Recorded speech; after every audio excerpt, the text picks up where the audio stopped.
Cara mengobati ayam mengantuk, tidak mau makan, dan juga selalu seperti kedinginan ya. Bisa dikombinasi dengan berak hijau juga kadang, atau berak putih. Dan ini adalah video cara mengobatinya. Jadi simak sampai akhir, jangan di-skip supaya tidak salah paham ya. Jika kalian punya pertanyaan seputar dunia ayam, silakan ketik di kolom komentar ya, pasti nanti dijawab. Dan ini adalah ketika si ayam yang kita treatment sebelumnya sudah mau makan sendiri ya. Setelah kondisinya di video sebelumnya itu sangat pucat sekali, di sini setidaknya dia sudah mau makan ya. Tidak perlu lagi disuap. Dan sebetulnya yang perlu kalian pahami bahwa ketika ada ayam yang sakit apapun itu, tindakan pertama yang harus kalian lakukan yaitu adalah jangan biarkan perutnya kosong ya. Kalau dia nggak mau makan, ya kalian harus suapin. Intinya perutnya itu harus selalu isi ya, tidak boleh kosong. Kalau dia nggak mau makan, ya harus kalian suapi secara paksa. Tapi juga di sisi lain ada treatment tambahan ya yang perlu kalian lakukan, yaitu pemberian vitamin yang harus setiap hari. Kalau kasusnya seperti ini ya, nyilet dan pucat, penyakit kuning atau apa ya sebutannya, ya itulah ya. Ada pucat, ngantuk, dan seperti seperti kedinginan ya, dan juga kondisinya sudah nyilet, itu artinya kita sudah telat ya untuk mengetahui gejala awalnya. Kalau ini sebetulnya saya curiga itu yang dia ini sempat terjebak di bawah baskom plastik ya. Di waktu itu di live streaming sebetulnya saya sudah sempat tunjukkan di live streaming yang videonya saya buat itu ya, yang saya jadikan playlist musik Denny Caknan.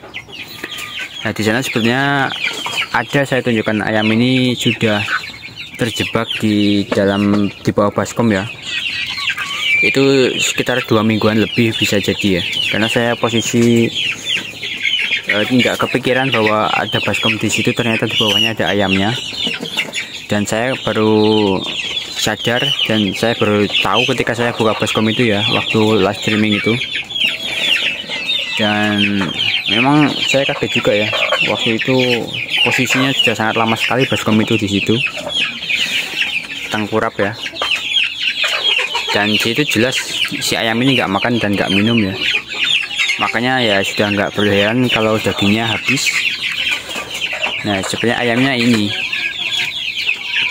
tapi waktu itu masih setidaknya dia masih normal ya, mau makan, mau minum.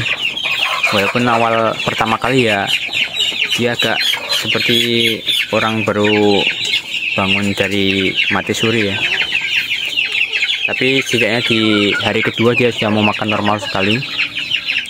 Baru ada efeknya beberapa hari yang lalu ya. Dan tetap cara treatment penyembuhannya sama kalau ayam nyilat begitu ya, karena itu kan diakibatkan oleh cuaca juga.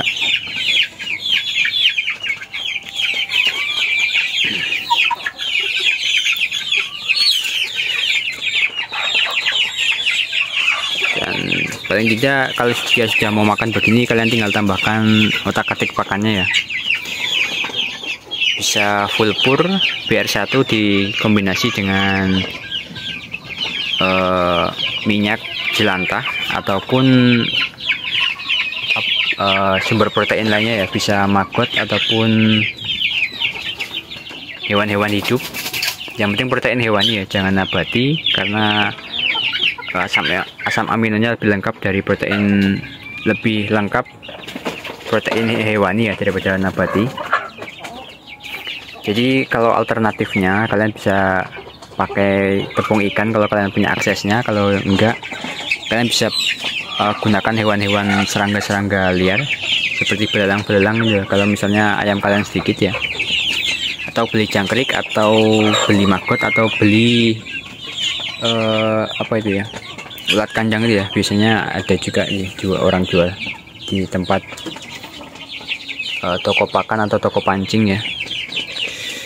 Atau kalau mau lebih simpel, kalian tidak masalah dengan budgetnya, kalian bisa pakai pur babi ya.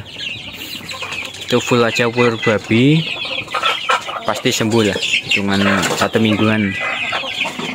1 minggu selama dia mau makan normal ya, perutnya selalu terisi terus. Nah kendalanya misalnya ayam ini mau makan tapi nggak banyak ya, hanya sedikit-sedikit. Nah itu kalian harus tetap suapi ya sampai dia benar-benar kenyang. Karena problemnya kalau ayam nyilet itu biasanya awal-awal mau makan tapi nggak banyak. Nah itu sama aja bohong ya kalau kalian biarkan begitu. Intinya kan dia harus makan banyak supaya dia punya energi lebih untuk membangun daging dan ototnya. Jadi ya kalian harus tetap suapi sampai dia kenyang ya, perutnya besar. Setiap pagi dan sore kalian cek lah ya, pokoknya sebelum tidur perutnya harus besar. Dan oke, saya rasa cukup sekian saja supaya durasi tidak terlalu panjang. Oke, semoga kalian paham dan semoga bermanfaat. Sampai jumpa di video selanjutnya.